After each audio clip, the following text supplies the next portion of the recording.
आर्यन 3 दिन और 3 रात से उस तपती जमीन पर औंधे मुंह लेटा हुआ था। उसका शरीर 1 इंच भी हिलने की हिम्मत नहीं कर रहा था, क्योंकि उसके ठीक पीछे 100 मीटर गहरी डरावनी खाई थी। अगर वो गलती से भी पीछे खिसका तो उसका अंत निश्चित था। अपनी जान बचाने के लिए आर्यन अपनी उंगलियों को जमीन की सख्त और रेतीली मिट्टी में धंसाए हुए था, ताकि उसका संतुलन बना रहे। लेकिन रेत बहुत ही भुरभुरी थी, जो उसके शरीर का बोझ नहीं संभाल पा रही थी। अचानक रेत सरकने लगी और आर्यन बेकाबू होकर ढलान की ओर फिसलने लगा। मौत को करीब देख उसने फुर्ती दिखाई, अपनी टांगें पूरी तरह फैला दी ताकि घर्षण पैदा हो, और अपना सिर जमीन पर जोर से सटा दिया।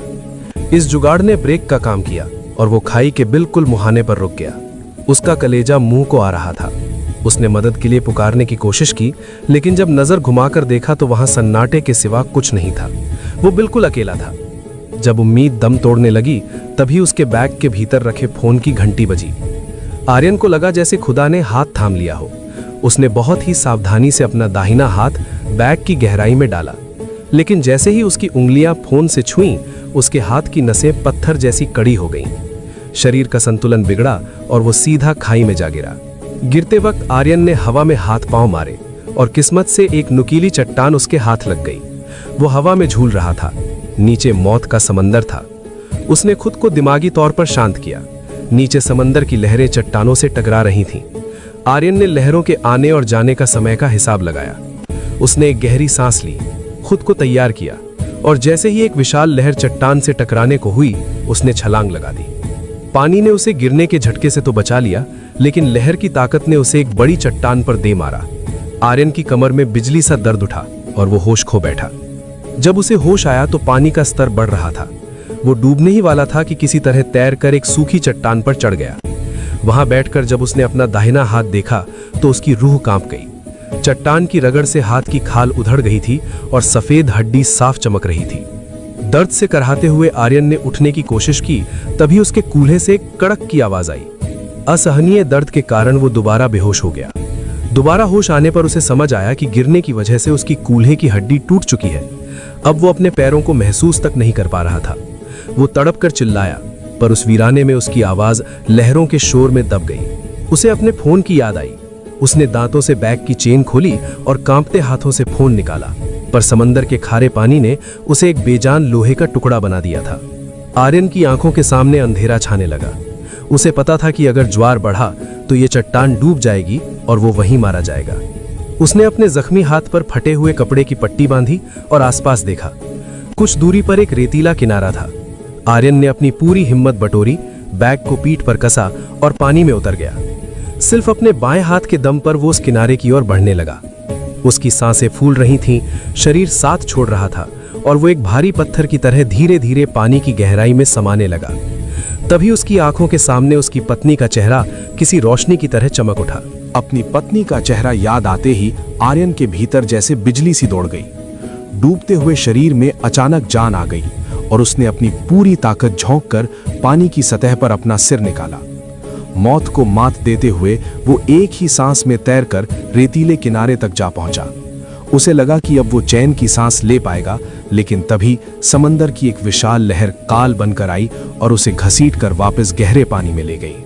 आर्यन बुरी तरह थक चुका था, लेकिन सामने दिख रही जिंदगी की उम्मीद ने उसे हार मानने नहीं दी। उसने पास की एक नुकीली चट्टान की ओर हाथ बढ़ाया और अपने बैग की बेल्ट को उसमें फंसा दिया। वो उस इकलौती उम्मीद को कसकर पकड़े रहा, जबकि समंदर की खूंखार लहरें उसके जख्मी शरीर पर प्रहार कर रही थीं। घंटों की मशक्कत के बाद जब लहरें शांत हुईं, तो आर्यन एक बार फिर मौत के मुंह से बच निकला। तभी एक जंगली समुद्री पक्षी ने आर्यन की बेबसी का फायदा उठाया और उसके गहरे घाव पर चोंच मारकर मांस का टुकड़ा नोच लिया। दर्द के मारे आर्यन की चीख निकल गई। उसने हाथ मारकर पक्षी को भगाया और किसी तरह बैग की बेल्ट काटकर जमीन पर गिर पड़ा। वो रेंगता हुआ रेत के एक खाली मैदान में पहुंचा और वहां बड़े अक्षरों में हेल्प लिखा, ताकि आसमान से कोई उसे देख सके।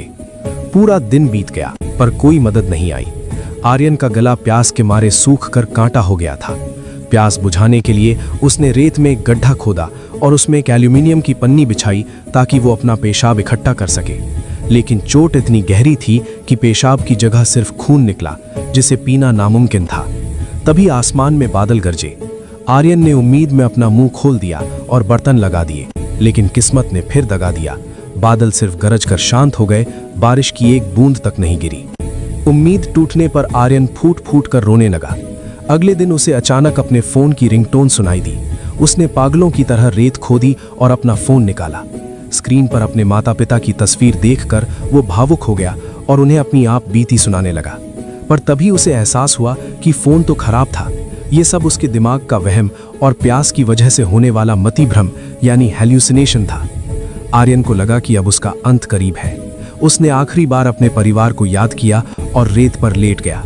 उसके सड़ते हुए घावों की गंध से दर्जनों पक्षी वहां जमा हो गए जो उसके मरने का इंतजार कर रहे थे। तभी धुंधली आंखों से उसे समंदर में एक जहाज दिखाई दिया। उसे लगा ये भी शायद कोई सपना हो, लेकिन उसने हार नहीं मानी। आर्यन ने एक टूटे हुए सर्फिंग बोर्ड का सहारा लिया और समुद्र की लहरों की ओर रेंगने लगा। लहरें उसे बार बार पीछे धकेल रही थीं, पर आर्यन की जिद मौत से बड़ी थी। वो लहरों को चीरते हुए गहरे पानी में पहुंच गया, लेकिन वहां सन्नाटा था, कोई जहाज नहीं था। आर्यन के चेहरे पर अब गुस्सा नहीं, बल्कि एक अजीब सी शांति थी। उसने अपनी आंखें मूंद लीं और बोर्ड से फिसलकर समंदर की गहराइयों में समाने लगा। लेकिन तभी सच में एक बचाव दल का जहाज वहां आ पहुंचा। एक गोताखोर ने पानी में छलांग लगाई और डूबते हुए आर्यन को बाहर निकाल लिया। अस्पताल में जब आर्यन की आंखें खुली तो वो एक चमत्कार से कम नहीं था। तो दोस्तों, आज की वीडियो यहीं खत्म होती है। अगर वीडियो अच्छी लगी हो तो सब्सक्राइब जरूर कर देना। अगर कोई सवाल या सुझाव हो तो कमेंट में जरूर बताना। मिलते हैं अगली रोमांचक वीडियो में।